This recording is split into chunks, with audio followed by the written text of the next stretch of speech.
Hi. While 1990 was definitely not the best year for DOS gaming, it was pretty sweet and some awesome games released in it. Let's check them out.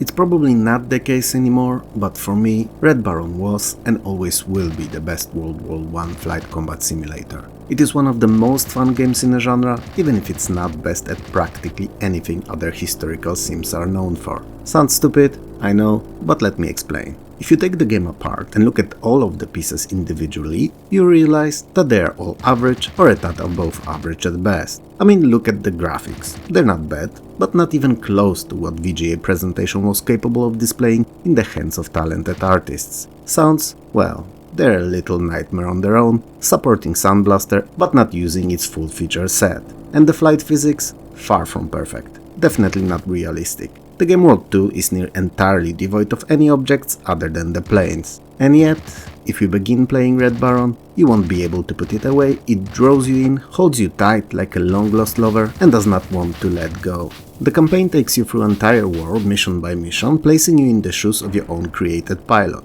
One that has just one life, no less, same as in real life. So, if you ever fail, that pilot is dead and you've no other choice than to restart the game with a new one. Now, some might think that it's very dramatic and unnecessary design choice, but I think that it's low-key genius. Because the further you get in the campaign, the higher the ranks that you'll earn or promotions to expert squads you'll work towards, the more attached you'll become to your character, and as a result of that, care more about keeping him alive and having him come back from each mission unscathed. As you progress through the game, you'll also receive challenges from other pilots, you'll be able to request new models of planes, and will generally have more and more fun the longer you play. With 28 different aircraft available from both sides of the conflict, engaging campaign and interesting missions ranging from dogfights, escorts through zeppelin hunting, balloon busting, all the way to taking famous opposing aces in one-on-one combat, Red Baron is easily the most fun you'll be able to have in the first World War themed combat. Ultima 6 The False Prophet is widely considered to be the one of the best and most important role-playing games in the entire history of gaming. It offers pretty good graphics, at least for the time, with colorful VGA top-down view, a vast and non-linear branching story, and world as open as virtually no other at the time, to the point that you could actually forfeit the main quest entirely and immerse yourself in it, performing seemingly pointless tasks, living your best digital medieval fantasy life in Britannia, baking goods or fishing, among many other seemingly boring everyday activities. You didn't have to follow the main questline at all, and could just get lost in the game world for hours. I mean, it's obviously advisable to carry on with the plot as that's where the most fun is, but it's not necessary. One of the most noticeable changes between Ultima 6 and earlier series entries was the change of in-game perspective, which evolved into a single-plane top-down semi-isometric view without any separate screens for towns, cities or dungeons. And all of these are not just icons on the main map anymore, but now integral parts of said map. This choice alone made Ultima a much more immersive title than it would have been otherwise. Story-wise, after being saved by his friends in the nick of time, Avatar learns that Britannia has been invaded by an odd race of gargoyles that occupied shrines of virtue and are not planning on leaving anytime soon. As the game progresses and Avatar gets more involved in the story, learning about the genesis of the gargoyles' arrival and reason for their stay, he realizes that rather than killing them all, it's much more better to find a way to bring the long-lasting peace between the two races. Ultima 6 is an absolute classic and a title that most fans of the RPGs played or at the very least know about, and those that don't should definitely look it up. 1990 was a year of the monkey. Actually, scratch that, I'm not familiar with Chinese astrology, so it might have not been. But it kinda was anyway. Because The Secret of the Monkey Island released and it was by far the best point-and-clicker of the early 90s. And I will defend that notion for as long as I can, or have to. There were games released before, in the same time and after, and none came close to this brilliant gem. I feel that short of much newer Life is Strange Before the Storm and Detroit Become Human titles, Monkey Island is still the best adventure game on any of the systems to date, although entirely different to the newer three I just mentioned. Anyway, Ron Gilbert is naturally the iconic mastermind behind Monkey's incredible story, and truth be told, most other early LucasArts adventure games too. Secret of the Monkey Island places you in the shoes of Guybrush Threepwood, an ambitious and a bit oblivious to how real life works hero in the making, and a young pirate wannabe. And he will do anything to become one. Cause you know, follow your dreams, don't give up on them, aim for the target, be the best, never stop, never stopping, that's why. At least that's what his Instagram profile is saying. So, he sets out on an adventure that will see him completing series of challenging and often hilarious pirate trials, finding love of his life in definitely least expected place, and person for that matter too, and fighting against the terrifying ghost pirate LeChuck, who seems to be suffering from a constant ghostly constipation, at least judging by how he acts. Monkey Island is filled with humor to the brim, so much so that it's leaking and overflowing to all aspects of gameplay. So, most puzzles are based on funny interactions either between characters or objects, all your tasks/adventures are just out of this world, and calling them unusual or unexpected would be an understatement, and numerous hilarious Monty Python-esque situations you'll find yourself in are a pure comedy magic. Like the now famous sword fighting scene, for instance, in which you have to defeat the great legendary Swordmaster, seemingly deadly and undefeated sword fighter. But unless you've actually played the game before, you wouldn't know going for it that it's not your typical battle of strength and dexterity, but rather a challenge of witty remarks, roasts and verbal abuse. It's fantastic. Monkey Island looks great, sounds incredible, I mean the title tune is an instant earworm that you'll never forget after hearing it once, and on top of it all, it's incredibly atmospheric and has an amazing, captivating and laughs-filled plot. If you never played it, fix it. Now, it's worth it. Could you imagine Sid Meier's game, any of his titles really to be obscure, to not reach the heights of popularity and recognition, to only be a little known and largely forgotten title? A side note in history of gaming. Well, there is one. It's also an amazing game, same as all of his titles are, but only ever remembered by the very few that played it. Sid Meier's Covert Action is a unique blend of strategy, action and adventure. A concoction of parts that put together made a near-perfect game. You play as skilled and deadly free agent hired by CIA to investigate an ongoing criminal and terrorist activities. Why do they outsource rather than use their own? Hard to tell. But if I had to guess, I'd say that they must have heard of your countless heroic acts, how you've saved the world and universe on numerous occasions, and how, generally speaking, a stand-up person you are. There's just no one better, or even comparable in the slightest skill and experience-wise that is. So, you play as either he or as she, Maximilian or Maxine Remington respectively, and not many games at the time short of RPGs allowed for a choice of gender, so that's perhaps a small, but still welcome addition. Covert Action is divided into missions, they're all time limited and will see you working your ass off to uncover criminal conspiracy details in each of them before the time runs out. You do so by completing various spy-themed minigames, so for instance combat, cryptography, driving and wiretapping. They're all pretty fun and challenging in their own ways and reward plot-related details. So stuff like locations of interest, names and photos of people involved in criminal activities or connected to the game's story. After each mission, you may also receive a promotion, so in a typical for Sid Meier's manner, the game is scored, meaning that at the end of it, same as in Civilization, you're compared in a score table against set named records. Which is kinda pointless if you're playing, cause you're you and scoring very top points every single time. But it may be important to some other gamers, so... Also, I've recently spoke to one of my viewers, Nameless5413 to be precise, about Covert Action being a spy-themed game and rather obscure as compared to other Sid Meier's games, and he described it in a single and possibly the best fitting sentence I've heard about it. He said that Sid Meier made cover-up so well that it managed to hide in plain sight, and it's just perfect, on so many levels. Stunts is a 3D racing game, and as the title may have given it away, being the single word that it is, it's all about stunts. You zoom around the chosen from the built-in set or a custom created track with the aim of completing the lap as fast as possible without crashing. The concept may initially sound simple, and it's anything but.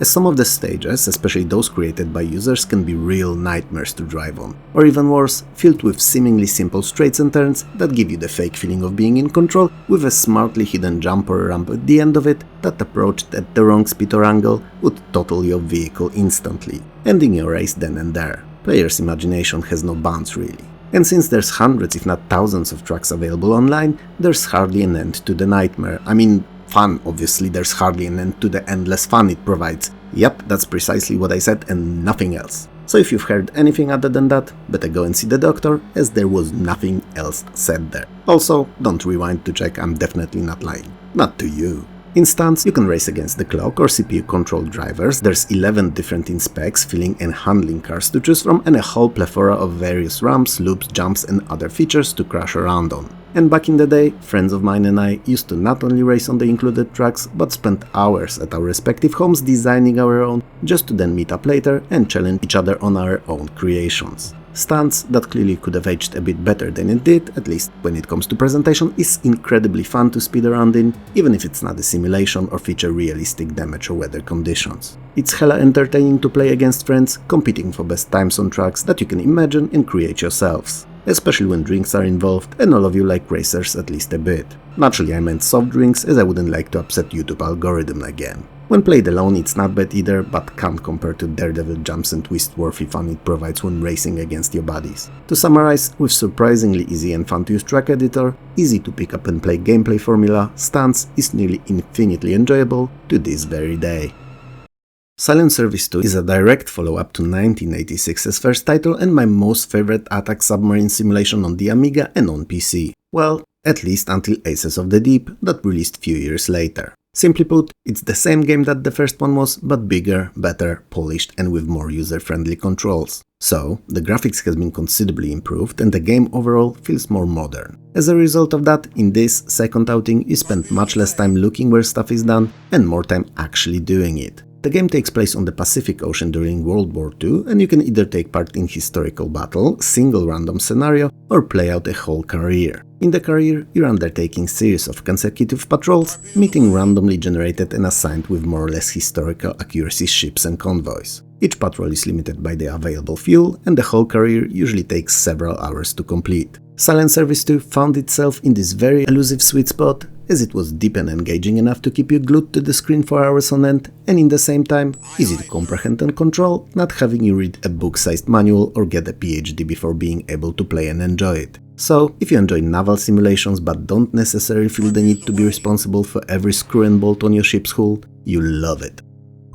Worlds of Ultima: The Savage Empire is the first out of two mainline Ultima spin-offs, seeing the main protagonist Avatar travel to different otherworldly locations that had nothing to do with the series' staple land of Britannia. The Savage Empire takes place in the lost land of Eodon, which is a literal mirror image of past Earth, with a difference that humans coexist in it with Neanderthals and dinosaurs. I know, freaky, it's just like that Jurassic Park dream you had, with an exception that you're not eaten. Cool, right? Same as the other Worlds of Ultima games, Savage Empire is more of an adventure than the RPG, so combat encounters are not as prevalent and a bit simplified. Instead, the story is richer and the characters talk and behave in a more natural way, often initiating conversations or even making comments when they notice something interesting or have an observation to add.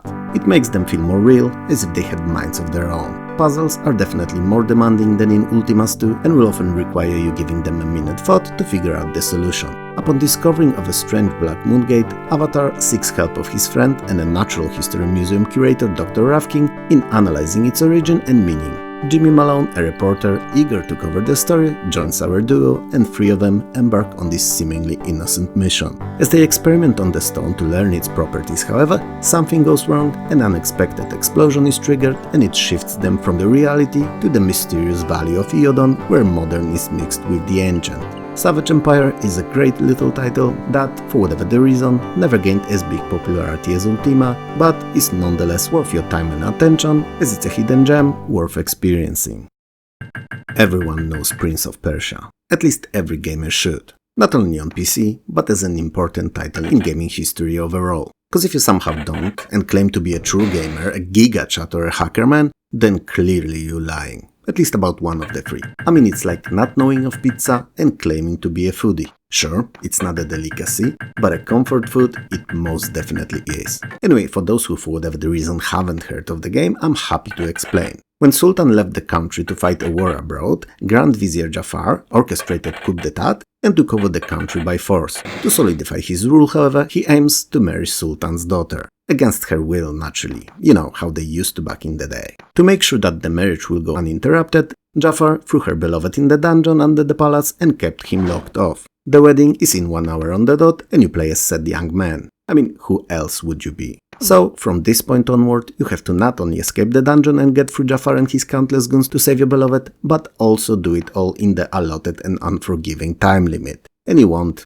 and you'll fail. At least X number of times initially. But, and that's a big one, so brace yourself for the unexpected, but you won't mind it at all. And we'll keep trying time after time again. Because Prince of Persia definitely deserves its spot on this list. On your adventure, other than the bodies, you'll need to avoid series of different deadly traps and you can expect them to be anything, anywhere. So, great heights you can fall from, collapsing platforms, spike traps, guillotine-like steel plates cutting anything going through them in half, usually you I must add, and many, many more. Prince of Persia is a 2D platformer, a progenitor of the cinematic platformer genre, and a game that places more emphasis on careful and accurate platforming than on running and completing it ASAP. And yes, I say it despite the 1-hour timer constantly ticking away when you're playing. The stages are rather complex, vast and multi-leveled, and teach you with their excellent design that sometimes, not always, but sometimes, slower is actually faster. I remember finding this approach confusing at first, and then when I got used to it, very refreshing and fun. Prince of Persia stole hearts of many with its unique level design, gripping puzzling, pixel-perfect platforming, and deadly fights. It was, after all, the first and undisputed king of rotoscoped animation,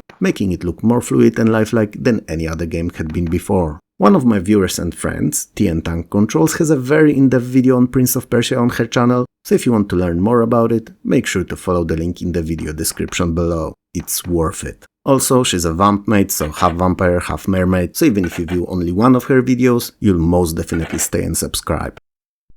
Buck Rogers' Countdown to Doomsday is SSI's role-playing game based on the same engine as earlier Pool of Radiance. It is not, however, set in a similar fantasy world, but takes place in a deep, dark and cold sci-fi space setting. You know, the best setting that there is if you're a fan of Star Trek, and the worst one if you're more of a Star Wars kind of a person. In 2456, years after the Earth was devastated by our abuse of nature, heavy industry and finally huge nuclear war, a single corporation rose above others and quickly became the leading and most powerful force, keeping the solar system in its iron grip. RAN, so Russo American Mercantile. Pulls all the strings, makes all the laws and decides on the future of anything and anyone.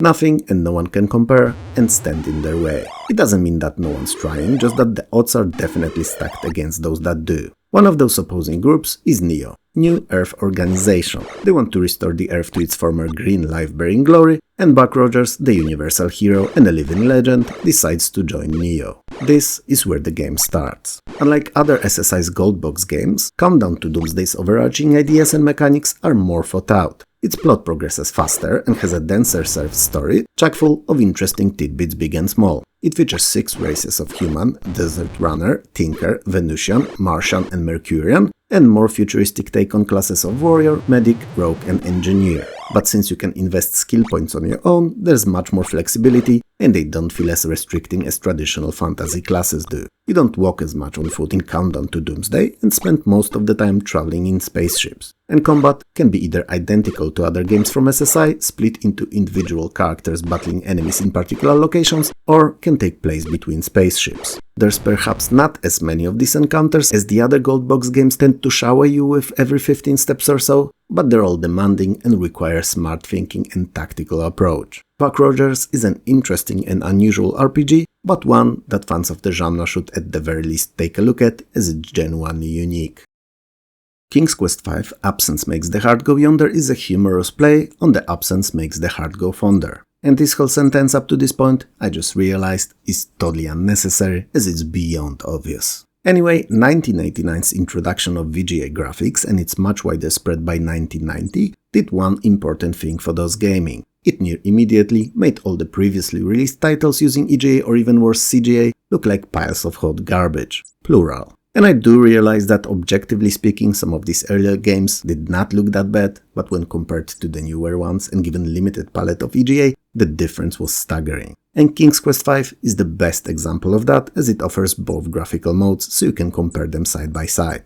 And oh, in amazement of how trash everything before VGA was. I wouldn't recommend it though, as you'll never look the same at EGA after. Wow, I just realized I haven't said anything about the game yet. Well, it's a point-and-click adventure, first for Sierra in fact, dropping their earlier terrible clunky word parsers for modern and ultra-user-friendly mouse-driven interface. One of those quiet evenings, King Graham of Daventry went for a peaceful stroll. You know, to let few ones rip after that chili he had for dinner, so that the Queen wouldn't notice. And I have to add there that clearly their relationship wasn't as close as some would hope, but that's a subject for another video. So, as he was walking around, releasing dangerous gases killing all the flora in the nearby forest, an evil wizard Mordak appeared and magically whisked the entire castle and everything and everyone inside, disappearing himself a second after. Upon coming back, Graham was terrorized, shaken and broken. all at once. I mean, he just started working on the second bottom frame side of that 200 pieces puzzle and began to figure out what the final image could be, and it was all gone. Oh, and his wife, yep, the Queen was important too, sure. So, Graham stood there powerless and at a complete loss, pondering what had happened and what he could do about it. Fortunately, as in most games, a talking old Cedric appeared. Most games have them, you know, they're just not always on the forefront. Note that down. And Cedric offered to take Graham to his homeland Serenia, where Graham could seek out help of a great wizard Crispin. With no tears left to cry and options at his disposal, Graham agrees and the game starts. It's pretty darn cool, check it out. Midwinter is a mouthful. Not the title, the description. It's a post-apocalyptic first-person action role-playing with strategy and survival elements. It takes place in a far-off future of 2099, in which, after a catastrophic meteor strike in Burma in 2040, world's upper atmosphere was covered with thick layer of diamond dust, causing a global cooldown and eventually permanent winter. All that in turn caused global instability and tumult. The game takes place on the titular island of Midwinter, and you play as Commander John Stark, who has to prevent forces of a villain General Masters from reaching the resistance base at the southeastern part of the island. Also recruit civilians and members of military, effectively mounting a guerrilla force out of them to fight the evil general's invasion. You've 32 recruits under your wing and have to utilize them to the best of your abilities to fight for your freedom and security. Mainly in the first-person perspective action combat no less. Midwinter is very unusual and interesting, as not only it offers many differently spec'd vehicles that you can drive yourself, but also unique personalities of your potential recruits, with some of them even having pre-existing relationships, both positive and negative,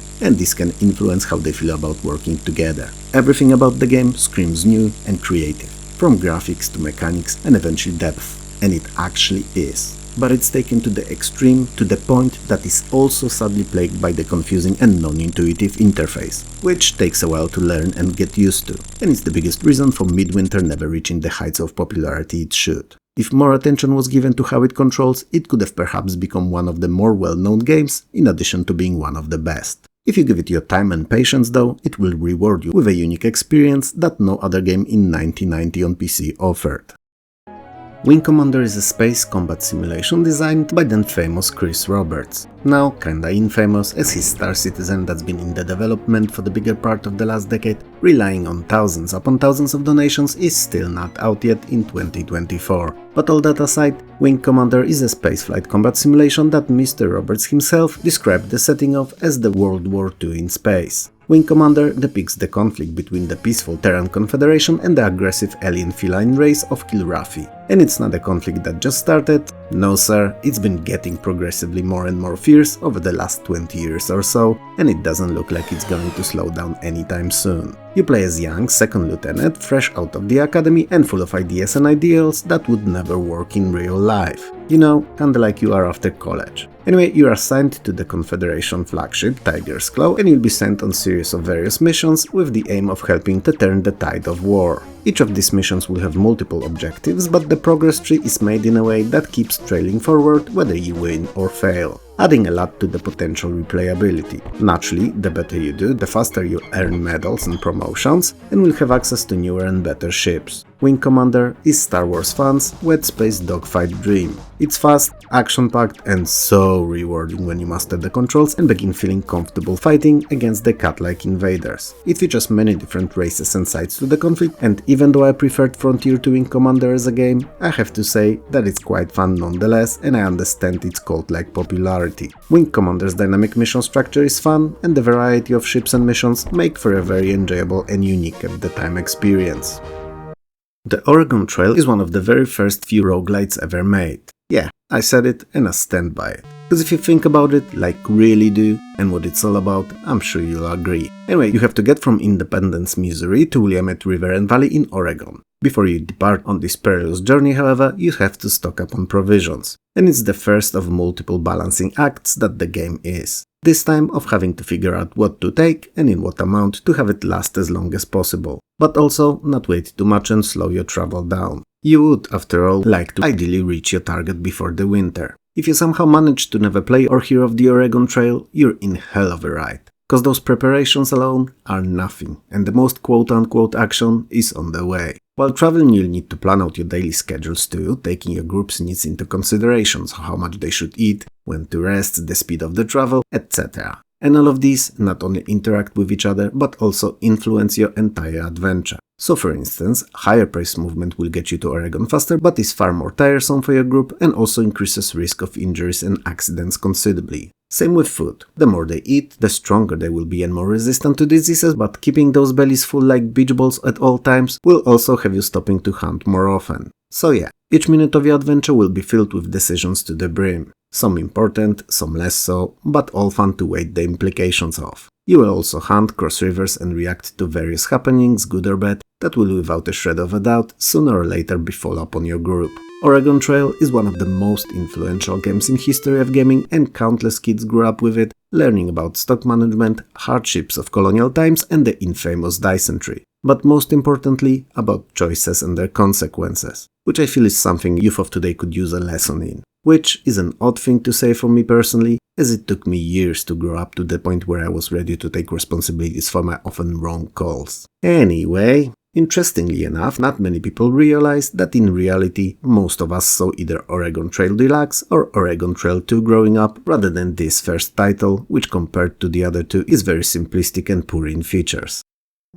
Rise of the Dragon is a point-and-click adventure set in cyberpunkish version of future LA. And by future, I mean 2004, so you know, past. And it's played entirely from the first-person perspective. You're an ex-cop now PI, Blade Hunter, which is an amazing name on so many levels. Nearly as cool as Sharp McCut, and you're hired to investigate the death of LA's mayor's daughter. But as most stories that start simple and straightforward, this one too quickly evolves into something much bigger and convoluted. And you'll soon enough find yourself embroiled in a wild-scale drug ring and an ancient Chinese prophecy. Rise of the Dragon uses time as a plot device all throughout, and it's something that was definitely not common back then. Everything is time-based. Whenever you travel, all action and activities you partake in, all of that takes time. Even main villain's actions do. So, before making any decisions or committing to doing virtually anything, you have to carefully gauge if it's worth your time investment and if it will help you complete the game, or at the very least push the story forwards. So, whether you wanted to or not, you end up managing time as your most important resource. Because if you don't do it smartly, the game may end up abruptly.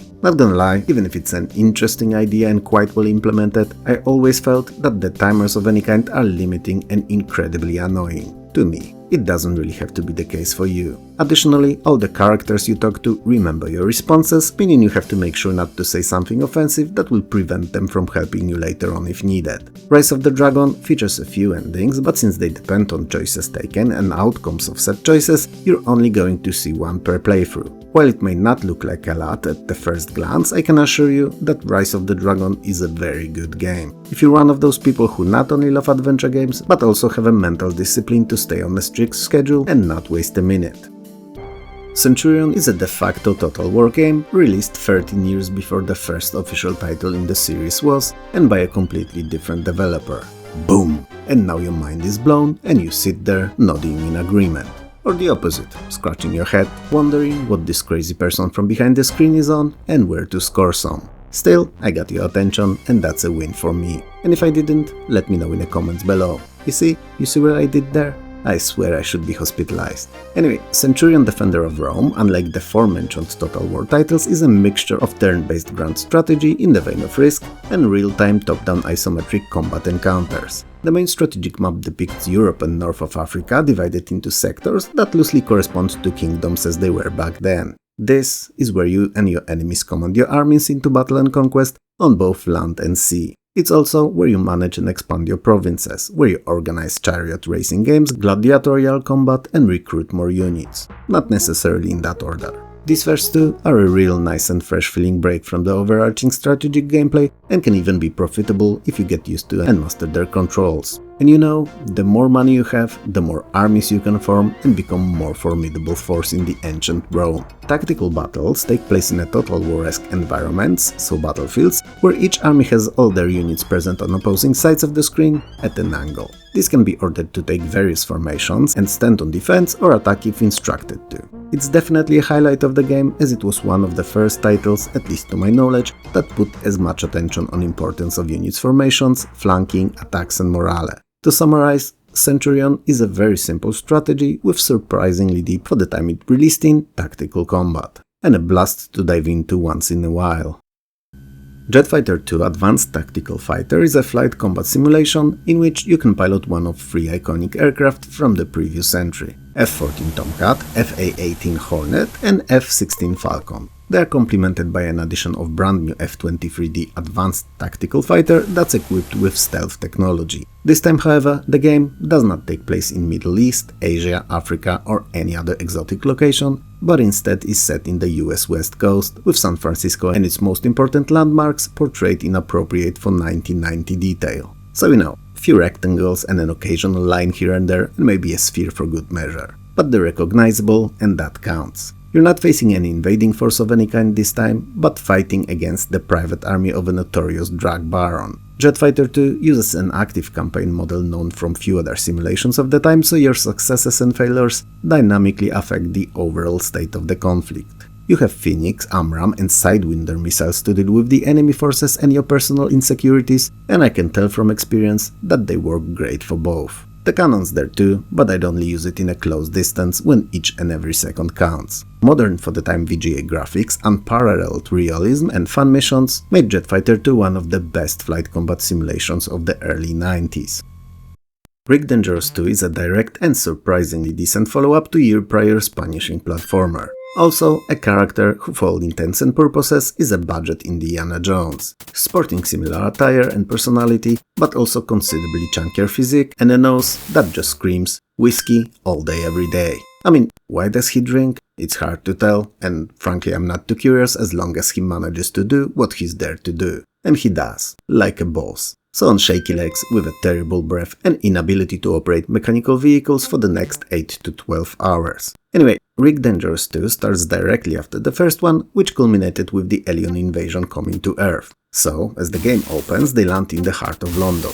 Now, Rick may have some issues on his own and no restraint when it comes to firewater, but he's sure as hell not going to let them take his favorite town. Same as in the first game, all you really have to do to proceed is get to the end of each stage unscathed, which is so much easier said than done. Especially that not only they are filled with numerous traps triggered in various ways and enemies everywhere, but it's also a much more demanding title than the first one was. So your success will rely in equal measures on your dexterity as much as it will on your memory. Expect to die, and often, is what I'm saying here. Fortunately, if things get too tough, you can always try a different stage to straighten your head and not feel trapped in one location.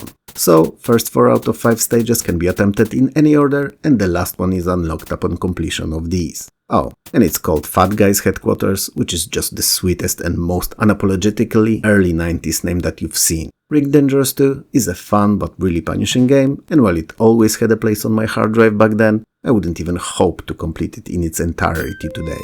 All because of the unforgiving memorization traps that I find incredibly infuriating. Created by the legendary Sid Meier, Railroad Tycoon is as good of a game as you'd expect from rightfully famous designer. And even though, as with most of his titles, it did not offer much in terms of presentation, it definitely over-delivered in gameplay. The complex, yet incredibly addictive mechanics and steep but fair learning curve made Railroad Tycoon an instant classic that spawned a whole series of games that kept being released periodically until 2006, I believe. This one, however, when it came out, became a near-instant hit and eventually a beloved by many title even to this day. It's one of those games that can be played repeatedly and near indefinitely, as each playthrough tends to end up being a unique experience. But what is it all about, though, you may wonder?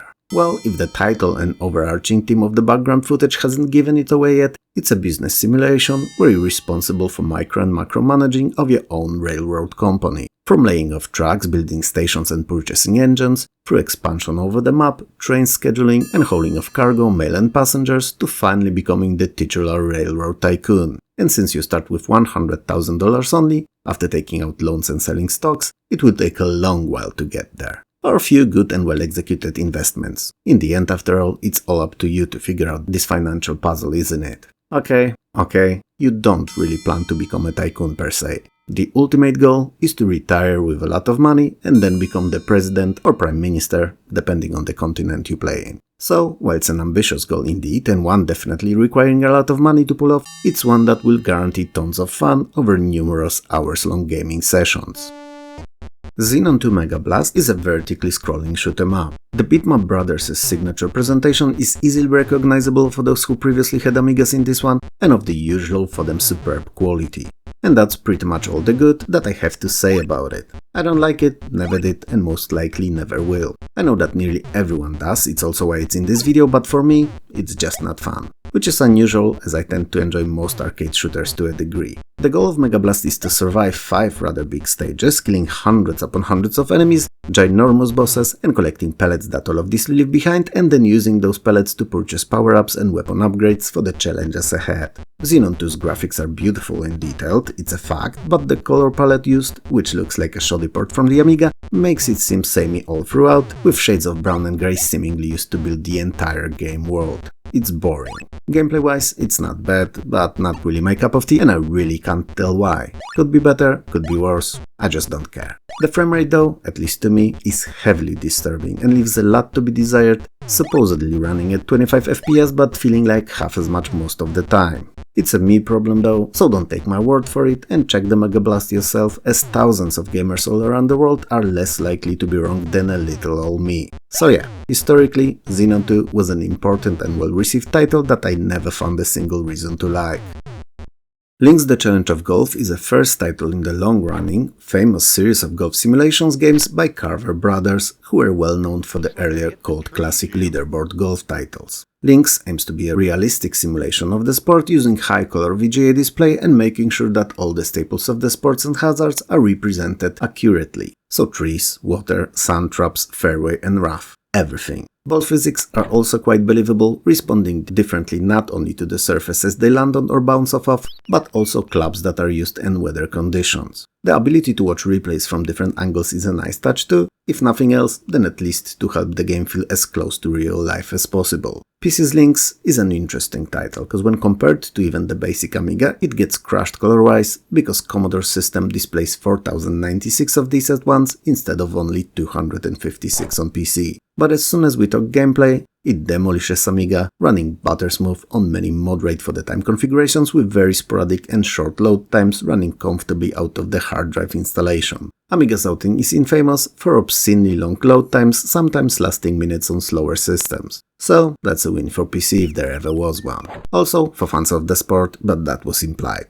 And so that we're clear, it's one of the best golf simulations of the early 90s, make sure to check it out, if you're into it, that is.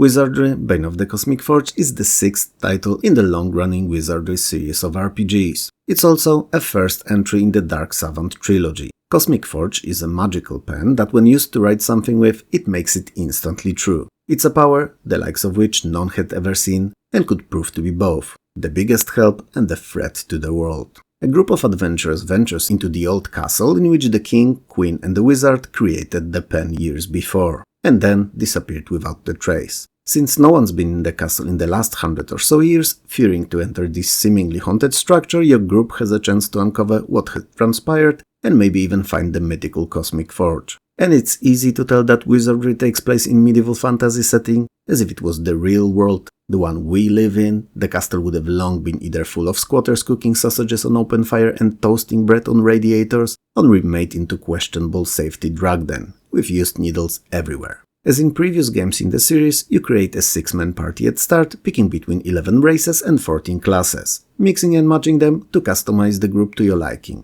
And while the experimentation can prove fun, I'd suggest making sure not to forget about the casters, as the 6 different schools of magic will prove more than useful on your adventure, and brawn alone may not be enough to cut your way through all the evil to the heart of the mystery of the missing royal couple and their no-doubt secret lover, the wizard. Bane of the Cosmic Forge brought few new and exciting changes to the turn-based role-playing formula the series grew up on. For one, there are few possible attacks with weapons, such as Thrust and Bash, power of spellcasters increases if they concentrate on the spells, lockpicking and disarming of traps is performed via a simple minigame, Conversations with NPCs have been extended considerably and allow for touching of various topics, the storyline is branching and will result in different endings depending on which direction it's split into in one of the many points it can. But most of all, the characters now learn skills unique to their class when leveling up. WIzardry is a full-fledged dungeon crawling RPG that's worth experiencing and revisiting even today.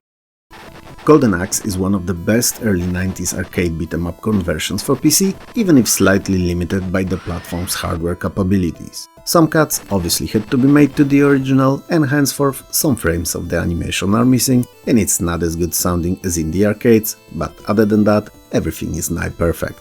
All playable characters have been converted and look great. Same can be said about their special moves, stages and enemies. Nothing is missing. And the two-player co-op is as good as it was in cigarette smoke-filled arcades of the yesteryear. The VGA presentation is nicely implemented, and Golden Axe definitely looks best out of all home computers of the time, only short of Sega Genesis/Mega Drive, but that's to be expected, these being Sega's own systems. The evil Death Adder and his forces of darkness have invaded the land. He kidnapped and imprisoned the king and his daughter and stole the legendary Golden Axe. And now, each and every one of our heroes, so the Barbarian Axe Butler, Julius Thunderhead the Dwarf, and Amazon Tyrese Flare have their own reasons to chase and dethrone the Death Adder. The enemies are rather varied and even offer a few kinds of mounts you can use if you manage to free them from under the enemy asses. So if you're a fan of the original or enjoy arcade beat-em-ups, you'll no doubt appreciate Golden Axe too. Especially that it even features two tiny Santa wannabes, one green and one blue, serving bombs and health refills to help you on your adventure.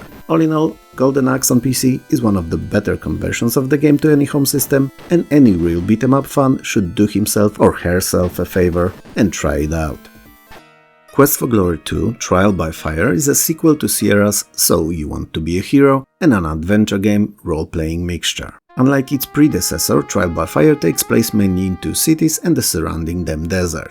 It also runs on a very restricted time frame, requiring you to complete the entire plot within 30 in-game days. It keeps the game tight and very linear, but also never makes you feel as if you had to wander around looking for what to do next, which is okay for an adventure, but feels limiting in an RPG. Even more so when you learn that some of the quests and puzzles cannot be solved until certain pre-baked in code days. Everything naturally runs on Sierra's own text parser, which I hate with the passion of a toothless corn on the cob lover, so with all my heart, and not knowing how to feel about the way I could approach gobbling it up.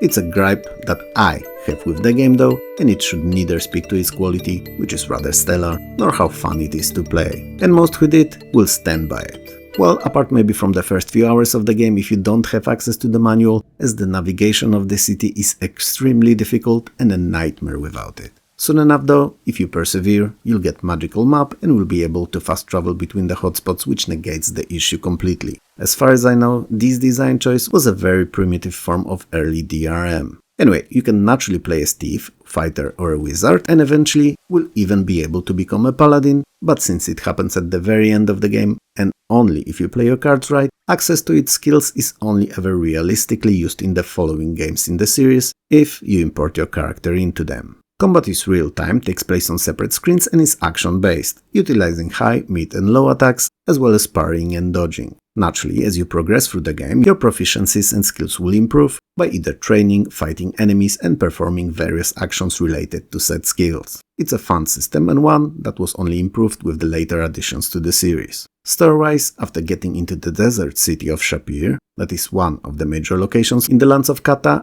humanoid cat-like creatures, our hero learns that the city is threatened by the magical elementals of fire, earth, wind, water and heart. I am Captain Plan. Nope, no heart here, no captains either. As it turns out, Shapir is hardly the only city in trouble, and it's up to you taking control of our protagonist to set things right. If there was no King's Bounty, we wouldn't have Heroes of Might and Magic series, and the world would be a very different and less enjoyable place to be. It's a turn-based strategy with role-playing elements. The main, major quest of the game is to find and gather 25 pieces of the map, revealing the location of the Scepter of Order, stolen by the nefarious Arch Dragon Breath and his evil forces before the King Maximus dies. And while you're searching for the map, you have to defeat armies of 17 villains spread over 4 continents, each progressively more difficult than the last, getting rewarded money for that achievement, the titular King's Bounties. Each of the continents is its own separate map. The battles take place on strategic grid screens where your army is on one side and enemies on the other, and they battle it out in turns. Each stack of units have their own stats and capabilities, with you casting various combat spells from the sidelines like a magical boss that you are. And since we're on the spells and units, in some part, availability of these during gameplay is dictated by the class you chose at the beginning, picking between Barbarian, Knight, Paladin or Sorceress. If you played Heroes of Might and Magic, any of them really, or at least seen someone do it, you'll feel in King's Bounty right at home, as while it's naturally more crude and simple, it's basically the same game, at least when it comes to combat and exploration. Some of the creatures that you'll meet on an adventure map outside of combat will be willing to join you, and since nearly always they're stronger / better than what you can recruit in the castle, it's usually worth to give it at least a passing thought. Other than that, you'll also find treasure chests, and these can contain anything like a proper 2020 loot boxes do, so they can hold upgrade to one of your heroes' abilities, they can increase your income, they may hold one of the 8 artifacts, which all offer unique powers and contain a map piece each. Despite its badly aged graphics, King's Bounty is as good of a game now as it was in 1990, and the foundations of later Heroes of Might and Magic titles can be clearly seen in it. Champions of Krynn is SSI's first in the famous Dragonlance Goldbox series of AD&D RPGs. It is widely considered a staple of the computer role-playing genre and one of the most important titles ever made.